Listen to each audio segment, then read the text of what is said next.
Her hand was in his hair, her fingers trembling slightly against the nape of his neck.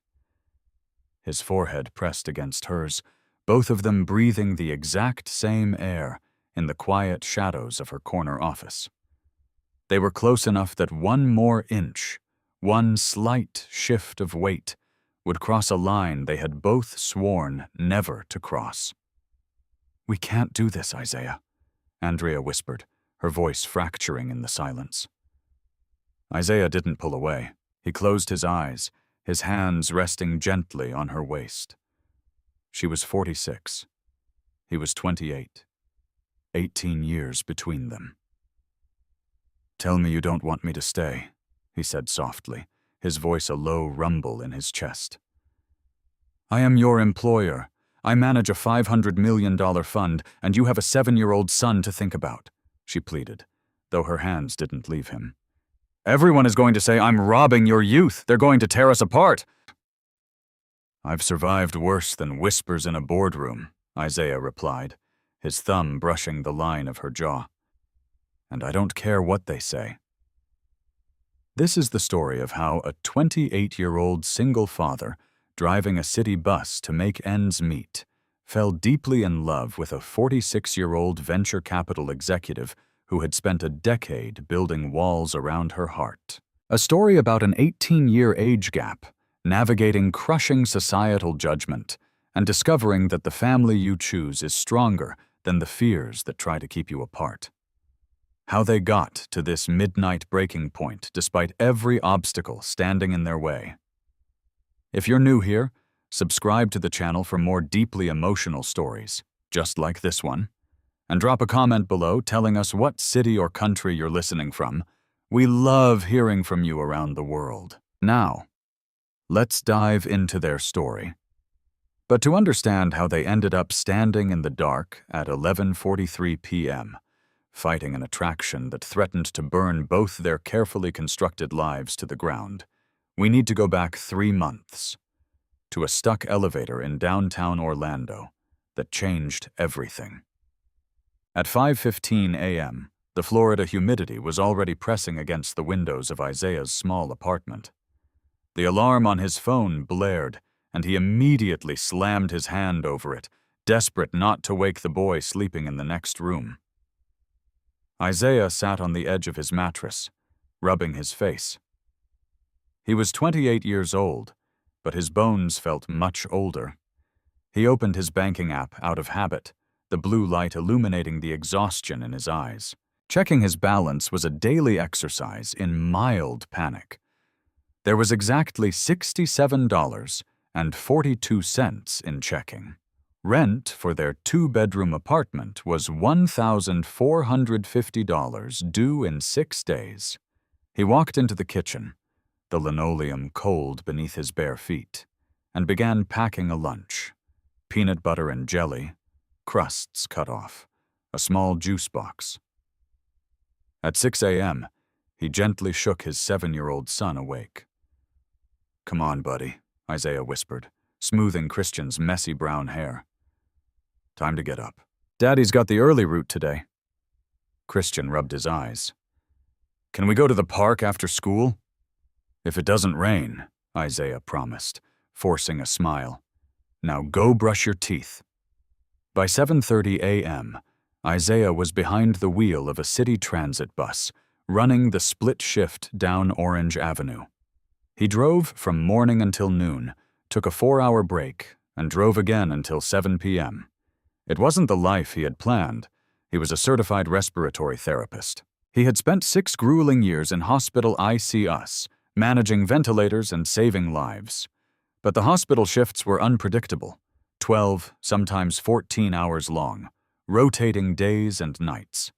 A single father couldn't raise a traumatized child on an ICU schedule. So, he let his license collect dust in a drawer and took the bus route for the stable hours and city health benefits. 2 miles away, in a glass and steel high-rise overlooking Lake Eola, Andrea was already on her 3rd cup of coffee. At exactly 8 a.m., she sat at the head of a massive mahogany table. She was 46 years old, impeccably dressed in a tailored navy suit that cost more than Isaiah made in a month.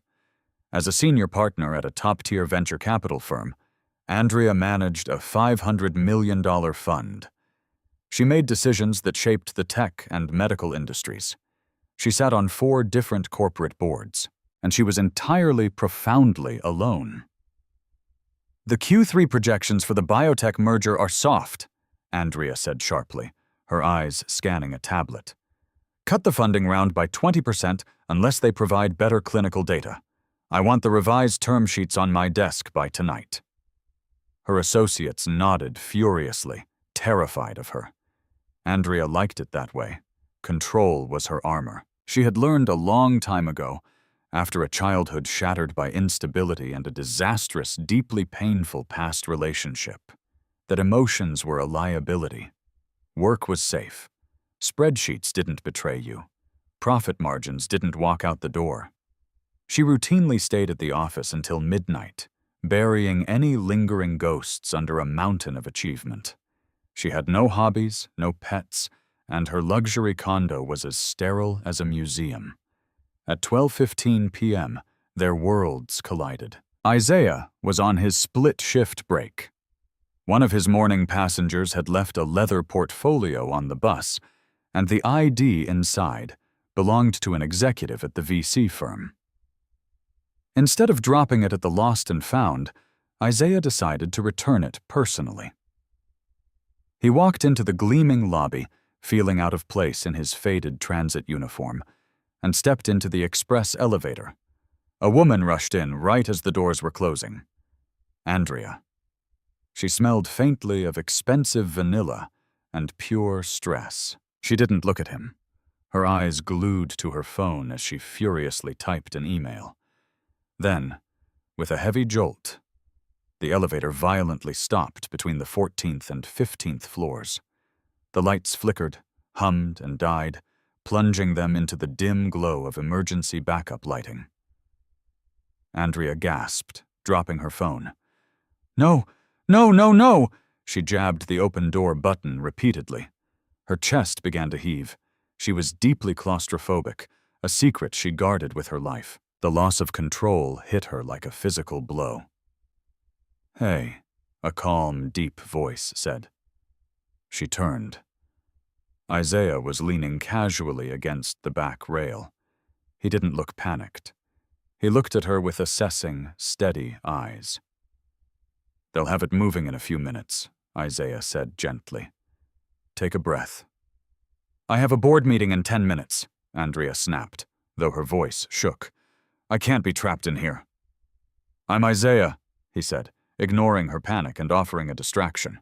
"Andrea," she managed to say, clutching her briefcase to her chest. She looked at him properly for the first time. He was young, maybe late 20s, tall, with broad shoulders and dark, tired eyes that seemed to hold a world of grief. "Well, Andrea, right now we have 2 options," Isaiah said, his voice a soothing, rhythmic cadence that he used to use on panicked ICU patients. "We can hyperventilate and pass out, which is going to wrinkle your very nice suit. Or we can play the alphabet game until the maintenance guys figure out they flipped the wrong breaker." Despite herself, a tiny, fractured laugh escaped her lips. His calm was infectious. For the next 12 minutes, he sat on the floor of the elevator with her, his long legs stretched out, engaging her in trivial conversation that expertly brought her heart rate down. By the time the elevator jerked back to life and the doors slid open, her panic had entirely subsided. She stood up, smoothing her skirt, suddenly hyper-aware of his presence. "Thank you," she said softly. "Good luck at your board meeting," Isaiah smiled, handing off the lost portfolio to a confused receptionist before walking away. Andrea watched him go, a strange flutter in her chest that she quickly, ruthlessly suppressed. She thought she would never see him again. She was wrong. 4 days later, on a busy Saturday afternoon, Isaiah took Christian to the Florida Mall. The boy needed new sneakers, and Isaiah had budgeted exactly $24.99 for a pair on sale at a department store. On the other side of the mall courtyard, Andrea was miserably conducting a site visit at a retail tech store her firm was considering acquiring. She hated malls. The noise, the crowds, the chaos. She had a $6.75 iced latte in her hand and was desperately looking for the exit when a piercing scream shattered the background noise of the food court. "Help! Somebody help him!" Andrea froze. 50 feet away, near a fountain, an elderly man had collapsed to the tile floor. A crowd immediately formed, a useless circle of panicked onlookers pulling out their phones. Isaiah was walking out of the shoe store, Christian's hand safely tucked in his. He saw the crowd. He heard the specific, terrifying sound of a woman crying for help. "Christian, stay right by this wall. Do not move," Isaiah commanded, his voice shifting instantly into a tone of absolute authority. The boy nodded, pressing his back to the brick. Isaiah sprinted toward the circle and shoved his way through.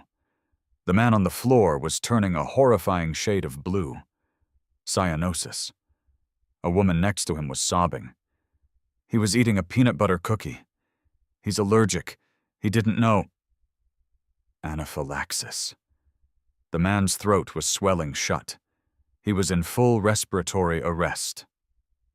Andrea stood at the edge of the crowd, her heart hammering in her throat, paralyzed by the sudden chaos. Then she saw him, the young bus driver from the elevator. Isaiah dropped to his knees. His movements were a blur of pure muscle memory, stripped of all hesitation. He didn't look like a tired 28-year-old anymore. He looked like a general commanding a battlefield. "Has someone called 911? Isaiah barked. "Yes, they're 5 minutes out," a mall security guard yelled, running up with a red trauma bag. "Open the bag," Isaiah ordered. He tilted the man's head back, performing a rapid jaw thrust maneuver. "He has complete airway occlusion. Severe stridor before he went down?" Yes, the wife sobbed. "Hand me the EpiPen from her purse. Hit him in the outer thigh, now," Isaiah instructed the guard. He ripped open the security guard's trauma bag, his eyes scanning the basic equipment. "You have a BVM in here. Good." He pulled out the bag valve mask. "I need an airway adjunct. Give me an OPA, size 4. Andrea watched, completely stunned. The technical jargon flowed out of him with blistering speed. This wasn't basic first aid. This was elite medical competence. Isaiah inserted the oral airway to keep the tongue from falling back, sealed the mask over the man's face with a perfect C-clamp grip, and began squeezing the bag. "1 breath every 5 seconds, Isaiah muttered, his eyes glued to the man's chest to watch for the subtle rise and fall. "Come on, work with me." When the paramedics finally rushed through the mall doors 2 minutes later, rolling a stretcher, they tried to push Isaiah aside. "I've got him," a paramedic shouted. "Severe anaphylactic shock, administered 0.3 milligrams epinephrine 3 minutes ago," Isaiah fired back without missing a beat, still bagging the patient. "Airway is severely compromised, but I'm forcing oxygen past the swelling. You need to intubate immediately, but his vocal cords are inflamed. You'll need a size 6, 0 endotracheal tube, maybe smaller, and a bougie. When you get him on the vent, set the tidal volume to 450. PEEP at 5, respiratory rate of 16. Do not hyperventilate him. Watch his capnography." The head paramedic stopped, staring at Isaiah in shock. "Are you a doctor?" "Former ICU respiratory therapist," Isaiah said, stepping back so the medic could slide the tube in. 6 years. The man's color slowly began to return. The crowd broke into applause as they loaded him onto the stretcher. Isaiah wiped a bead of sweat from his forehead, his hands shaking slightly with the adrenaline come down. He turned to walk back to his son. "Isaiah." He stopped. Andrea was standing there, her latte forgotten, her eyes wide. "You're a respiratory therapist," she said. her voice filled with quiet disbelief. He offered a tired half-smile. In another lifetime. What are you doing at the mall, Andrea? Working, she said automatically. Her mind was racing. Her firm had just acquired a struggling $50 million medical technology startup that developed portable, AI-driven ventilator systems for rural hospitals. The startup's engineers were brilliant, but they lacked real-world clinical insight. They needed someone who actually understood pulmonary care in crisis situations. You're driving a bus, she stated, calculating. It pays the rent, he said simply. He walked over to Christian, picking up the boy's $24.99 shoe bag, and it lets me be home at night for him. Andrea looked at the small boy, then back to Isaiah. The gears in her mind locked into place. I want to hire you. Isaiah blinked. Excuse me? My firm just acquired a respiratory health tech company. The engineers have no clinical experience. I need a specialized consultant to oversee the clinical trials and correct the vent settings in the software, she said rapidly. You can set your own hours. Work around your bus schedule, work from my office when you can. I'll pay you $85 an hour. Isaiah stared at her. $85 an hour. It would change his life. It would mean not checking his bank account with a knot in his stomach. Why? He asked suspiciously. You don't know me. I just watched you save a man's life while citing tidal volumes and PEEP settings from memory, she countered. I know competence when I see it. Be at my office on Monday at 9 a.m. By the second week, Isaiah was spending every afternoon at the venture capital firm. He sat in the sleek, glass-walled conference rooms, reviewing technical schematics for the medical devices. And slowly, subtly, the atmosphere between him and Andrea began to shift. They were opposites in every way. She was rigid, wealthy, older, draped in $1,500 designer suits. He was warm, grounded, wearing $40 slacks, and carrying the weary resilience of a young father. Yet she found herself making excuses to review his work personally. She would stand behind his chair, looking at his laptop screen, the faint scent of his clean soap making her breath catch. He noticed the way she rubbed her temples when she thought no one was looking. He noticed that she never ate lunch, only drank endless cups of coffee. One evening, at 7 p.m., the office was mostly empty. Isaiah walked into her office and placed a cardboard container on her pristine desk. What is this? Andrea asked, looking up from her spreadsheets. Thai takeout, Isaiah said, sitting in the leather chair opposite her. Pad Thai, $32.50, but I'm expensing it to you. You've been here since 6 this morning, Andrea. You need to eat. I don't have time. Eat, he commanded softly, the same tone he had used at the mall. She felt a flush of heat rise in her cheeks. No one spoke to her like that. No one took care of her. She opened the box, her hands trembling slightly, and took a bite. It was the best thing she had tasted in months. Their conversations stretched into the night. They talked about the tech project, which slowly melted into talking about life. But despite the growing gravity between them, the unspoken barrier of their ages loomed large. She felt it every time someone walked by her office. She saw the way the junior associates looked at Isaiah, a handsome 28-year-old, and the confused, sometimes mocking glances they shot her way. The turning point came on a rainy Sunday afternoon at a Publix grocery store on Colonial Drive. Andrea was wandering the aisles in sweatpants and a cashmere sweater, a rare moment of being off the clock. Her cart was deeply depressing. A pre-made salad for $8.99, a bottle of expensive wine, single-serve yogurt. She turned into the pasta aisle and nearly crashed her cart into a little boy holding a massive box of dinosaur-shaped chicken nuggets. Whoa, sorry, Christian squeaked. Andrea froze. She had virtually zero experience with children. They terrified her almost as much as elevators did. They were unpredictable, loud, and messy. "Oh, excuse me," she said stiffly. "Christian, put those back. We're making spaghetti tonight," Isaiah's voice floated over. He stepped around the display, freezing when he saw Andrea. He was wearing gray sweatpants and a fitted black t-shirt. Andrea's heart did a strange, violent flip in her chest. "Andrea," he said, surprised. "Isaiah." "Hello," she said, her face burning. She suddenly felt deeply self-conscious of her sad, lonely grocery cart. Christian looked up at her with wide, perceptive eyes. "Are you my dad's boss?" Andrea swallowed hard. "I suppose I am. Yes, I'm Andrea." Christian peered over the edge of her cart. He pointed a small finger at the pre-made salad. "That looks gross." "Christian," Isaiah warned gently, though his eyes danced with amusement. "It's just leaves," the 7-year-old reasoned. He looked back at Andrea. "My dad makes the best spaghetti in the whole world. He puts secret cheese in the meatballs." Christian tilted his head. "Do you have a kid?" "No," Andrea said quietly, a sudden, sharp ache blooming in her chest. "Just me." "Why?" the boy asked, literal and innocent. Andrea didn't know how to answer. She looked at Isaiah, panicked. But Isaiah just watched her, giving her the space to answer honestly.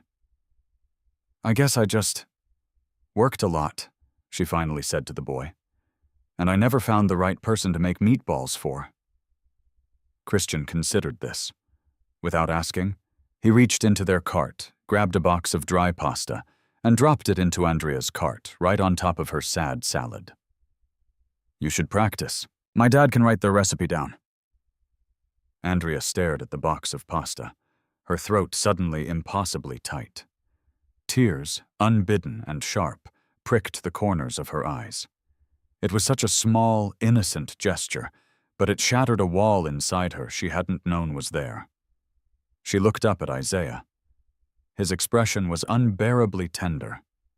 He wasn't looking at her like she was a 46-year-old corporate titan. He was looking at her like she was a woman he desperately wanted to know. "Thank you, Christian," Andrea whispered, her voice cracking. "I'll try." The next night, the air in Andrea's office felt thick enough to cut. It was 10:30 p.m. The building was dead silent, the rain lashing against the floor-to-ceiling windows. Isaiah was finishing a clinical report, and Andrea was reviewing a contract, but neither was really reading the words. "He really liked you, you know," Isaiah said softly, breaking the quiet. "Christian." Andrea stopped typing. "I don't know anything about kids, Isaiah. I was terrified I'd say the wrong thing." "You were perfect." He closed his laptop and turned his chair toward her. "Why do you work so much, Andrea?" "Really?" She leaned back, rubbing her temples. Normally, she would shut down a personal question instantly, but the dark room, the rain, and his steady presence broke down her defenses. "Because when I'm working, I'm in control," she said, her voice barely above a whisper. "I had a very bad relationship in my 30s. He was manipulative, cruel. He stripped away everything I was until I was just a ghost in my own life. When I finally got out, I realized that if you don't need anyone, they can't break you. Work is safe. I've spent 10 years building an empire, so I would never have to rely on another human being again." She looked away, ashamed of the vulnerability. "It's pathetic." "It's not pathetic," Isaiah said. He stood up, walking slowly around the desk until he was standing right beside her chair. "It's survival." She looked up at him, her breath catching. "What about you? What makes a 28-year-old man walk away from saving lives to drive a bus?" Isaiah's jaw tightened. The shadows in his eyes deepened into something profound and painful. "Christian's mother, my fiancée, Elena," he began, his voice rough. "We met when I was 20. She was caught in a really bad situation. An abusive ex-boyfriend. I tried to help her get out. We were supposed to get married." He swallowed hard, his hands balling into fists at his sides. 3 weeks before the wedding, he tracked her down. She was leaving work, a parking lot on the east side of town. I was on the phone with her, telling her I was 5 minutes away to pick her up. I heard him. I heard the whole thing. Andrea gasped, her hands flying to her mouth. By the time I pulled into the lot, she was gone, Isaiah whispered, a single tear escaping his eye. He shot her. I found her body. He was arrested, convicted. He's rotting in prison now. But Christian was 2 years old. I was 21. Suddenly, I was a father, completely alone, drowning in grief. Working 12-hour ICU shifts meant leaving my traumatized son with strangers. I couldn't do it, so I quit. I put my life on hold for him, because he was all I had left. Andrea stood up. Her heart was breaking for him, physically aching in her chest. The age difference, the corporate rules, the fear. It all evaporated in the face of his raw, bleeding honesty. She reached out, her trembling fingers gently wiping the tear from his cheek. His skin was warm. Isaiah, she breathed. He looked down at her, his eyes searching hers. I haven't let anyone this close in 7 years, he confessed. I haven't let anyone this close in 10, she whispered back. He leaned in. The space between them vanished. When his lips touched hers, it wasn't a spark. It was an earthquake. The kiss was soft, incredibly gentle, but loaded with years of suppressed loneliness and longing. She let out a small, fractured sigh, her hands finding the soft cotton of his shirt, gripping it like an anchor. He cupped her face, his thumbs tracing her cheekbones, pulling her against him. For a moment, she wasn't a CEO. He wasn't a bus driver. They were just 2 bruised souls finding a harbor in the dark. But daylight always brings the harsh reality of the world. By Wednesday, the whispers had started. Andrea and Isaiah walked into the firm's lobby together after grabbing coffee. They weren't holding hands. They were painfully careful to maintain professional distance.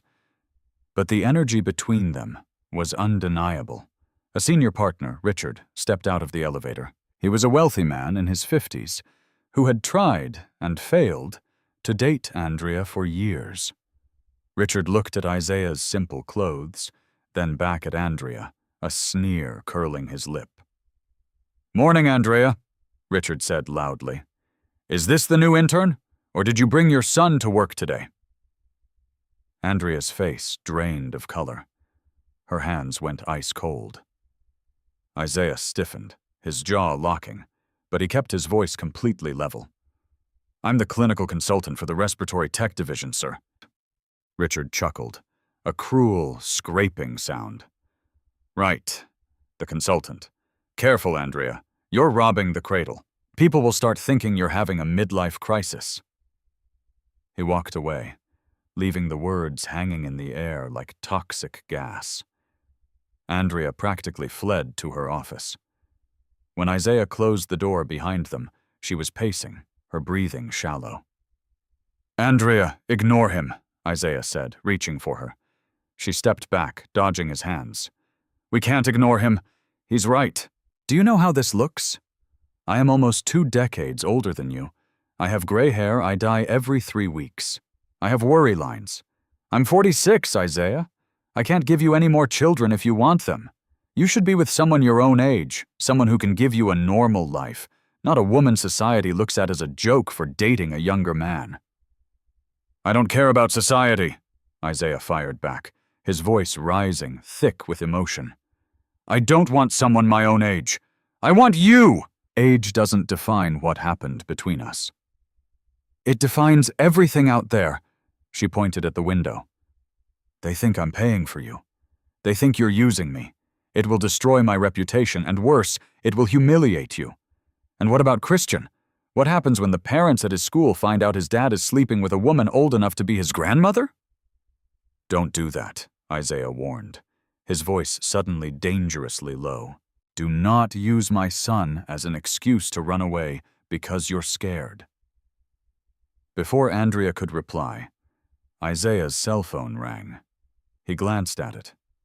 It was Westbrook Elementary School. Isaiah frowned, answering the call. Hello? Yes, this is Isaiah. Andrea watched as all the blood rushed out of Isaiah's face. His entire body went rigid. The phone trembled against his ear. What do you mean, suspicious bruises?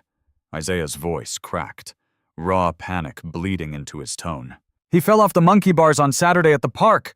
I took him to the urgent care. It's documented. He listened for another 10 seconds, his eyes wide with terror. No, please do not talk to him without me. I am on my way. He hung up the phone, his hands shaking so violently he nearly dropped it. Isaiah? Andrea stepped forward, her own fears instantly forgotten. What's wrong? The school nurse, he choked out, struggling to breathe. Christian was changing for gym class. The nurse saw the bruises on his ribs from the playground. They called Child Protective Services. They think someone is hitting him. There's a CPS caseworker at the school right now. They're talking about removing him. The words hit the room like a bomb. Isaiah's greatest, most crippling fear, losing the only piece of his family he had left, was happening. I have to go, Isaiah gasped, turning for the door, panic blinding him. I don't have my car today. I took the bus. I have to call an Uber. I have to… Isaiah, stop! Andrea grabbed his arm. The panicked, vulnerable woman from a minute ago was gone. In her place was the ruthless, hyper-competent CEO who managed $500 million. She picked up her keys and her $4,200 a month retainer lawyer on speed dial. You are not taking an Uber, she said with absolute steel in her voice. We are taking my car, and they are not taking your son. Let's go. At 2:15 p.m., Andrea's black Porsche SUV slammed into the parking lot of Westbrook Elementary. Isaiah sprinted into the front office, Andrea right on his heels. They were led into the principal's office. Inside sat the principal, a nervous school nurse, and a stern-looking CPS caseworker with a clipboard. Christian was sitting in a chair in the corner, looking terrified, kicking his feet. Daddy! Christian cried, jumping up and running into Isaiah's arms. Isaiah crushed the boy to his chest, burying his face in his son's neck, trying to hide his tears. I'm right here, buddy. I'm right here. Mr. Thomas, the caseworker said coldly. We need you to sit down. As a mandatory reporter, the school was obligated to call us regarding the extensive bruising on Christian's torso. Given that you are a single father with a demanding schedule, I have the urgent care discharge papers, Isaiah said frantically, pulling out his phone. It was Saturday. We were at Lake Eola Park. He slipped on the wet metal bars. Unfortunately, without a stamped medical record from the attending physician, we have to follow protocol to ensure the child's safety in the home. We may need to place him in temporary holding. You will absolutely not be doing that! A voice cut through the room like a scythe. The caseworker blinked, looking at Andrea. And who are you? I am Andrea Sterling. I am Mr. Thomas's employer, and I am acting as his advocate. Andrea stepped forward. She placed a sleek folder on the desk. 10 minutes ago, I had my legal team contact the general counsel for the urgent care clinic. They have securely faxed over the official stamped medical records, complete with the attending physician's notes stating the bruising is explicitly consistent with a playground fall. Furthermore, my lawyers are prepared to file an immediate injunction against this district for failing to contact the father before initiating a traumatizing state intervention without due cause. The room went dead silent. The caseworker looked at the faxed papers, verifying the doctor's signature. Mr. Thomas is an exemplary father, Andrea continued, her voice trembling slightly with fierce, protective rage. He has sacrificed his entire life for this boy. If you try to take him out of this room, you will have the full weight of a $500 million legal firm raining down on this department before 5 o'clock. Am I clear? The principal swallowed hard. The caseworker reviewed the medical file, then sighed, closing her folder. The medical records verify the story. The case will be closed, the caseworker said quietly. Isaiah dropped his head onto Christian's shoulder, a ragged sob of relief tearing from his throat. 10 minutes later, they were standing by Andrea's car in the parking lot. Christian was safely buckled in the back seat, wearing a pair of noise-canceling headphones to listen to music. Isaiah leaned against the car, physically exhausted. He looked at Andrea. She was shaking, the adrenaline leaving her system. "Thank you," he whispered. "Andrea, I owe you everything. You saved us." But Andrea wouldn't meet his eyes. She wrapped her arms around herself, stepping back. The crisis was over, and the crushing weight of reality was crashing back down on her. "I'm resigning as your consultant," she said, her voice hollow. Isaiah froze. "What?" "I'll have HR transfer your contract to the head of the medical division," she said, blinking rapidly to hold back tears. "You'll keep your salary. But we can't do this anymore, Isaiah. Today proved it." "Today proved that we make a great team," he argued, stepping toward her. "Today proved that your life is fragile," she cried out. "You have a son who needs you. You need stability. If we stay together, the judgment won't just be in my office. It will follow you. People will look at you differently. They'll question your judgment for dating a woman almost 20 years older than you. I am too old for you, Isaiah.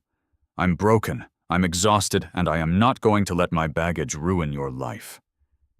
She got into the driver's seat, her hands gripping the steering wheel so hard her knuckles turned white. "I'll drive you home. And then I won't contact you again outside of work." The drive back to Isaiah's apartment was silent, suffocating, and agonizing. When she dropped them off, she drove away without looking back. For the next 3 weeks, she completely isolated herself. She worked until 1 a.m. every night. She stopped eating again. The walls she had spent 10 years building were back up, thicker and higher than ever. But this time, she was trapped on the inside, freezing to death. Isaiah didn't give up easily. He called. She forwarded it to voicemail. He sent emails. She had her assistant file them. He was respecting her boundaries, but it was killing him. Then, on a Tuesday afternoon at 3:45 p.m., Andrea was sitting in her office when her assistant buzzed in. "Ms. Sterling, there's a visitor here for you." Before Andrea could reply, her office door opened.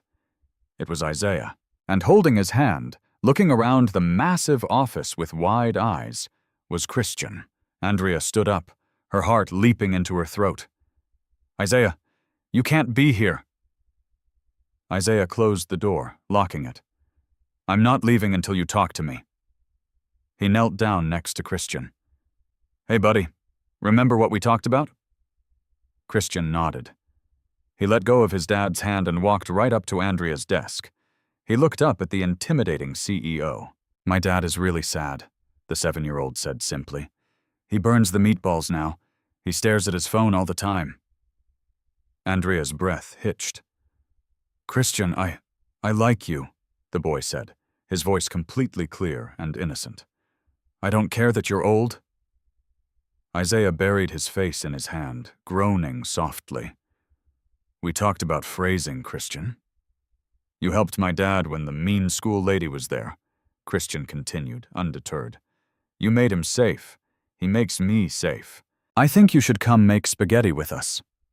A single tear slipped down Andrea's cheek.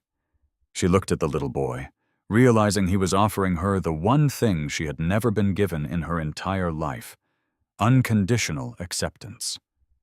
Isaiah stood up, stepping closer to her desk. "I love you, Andrea," she gasped, stepping back against the glass window. "I don't care that you're 46, Isaiah said, his voice ringing with absolute certainty. "I don't care if we get stares in restaurants. I don't care what your partners say, and I don't care about the whispers. You spent 10 years building an empire to protect yourself from getting hurt. Let me protect you now." "I'm robbing your youth," she sobbed, the words tearing from her throat. "You are giving me a future," he countered fiercely. He walked around the desk, invading her space. This brings us back to that midnight hour, the moment in the shadows of her office. Her hand was in his hair, his forehead pressed against hers. "Tell me you don't want me to stay," he whispered. Andrea looked into his dark, steady eyes. She thought about the empty condo waiting for her. She thought about the endless spreadsheets. And then she looked at the little boy sitting quietly on her expensive leather couch, playing with a toy dinosaur, waiting for them. "Stay," she breathed, the word a surrender. "Please, stay." He closed the distance, kissing her. Not a soft, tentative kiss like the first time. This was a promise, a sealing of a vow against the world. The fallout was swift, and it was brutal, just as she had feared.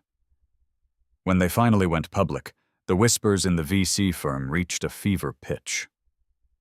Richard tried to push for a vote of no confidence against her, but Andrea didn't run this time. She walked into the boardroom, Isaiah by her side, and systematically dismantled Richard's arguments with cold, calculating precision, securing her position and daring anyone else to question her personal life. When the parents at Christian's school stared, Andrea smiled tightly and introduced herself, her diamond-hard confidence eventually silencing the gossips. It wasn't easy. The stares never completely stopped, but they learned to face them together. 8 months later, the Florida sun was setting over Lake Eola, casting a warm, golden light across the water. It was 7 p.m. on a Sunday.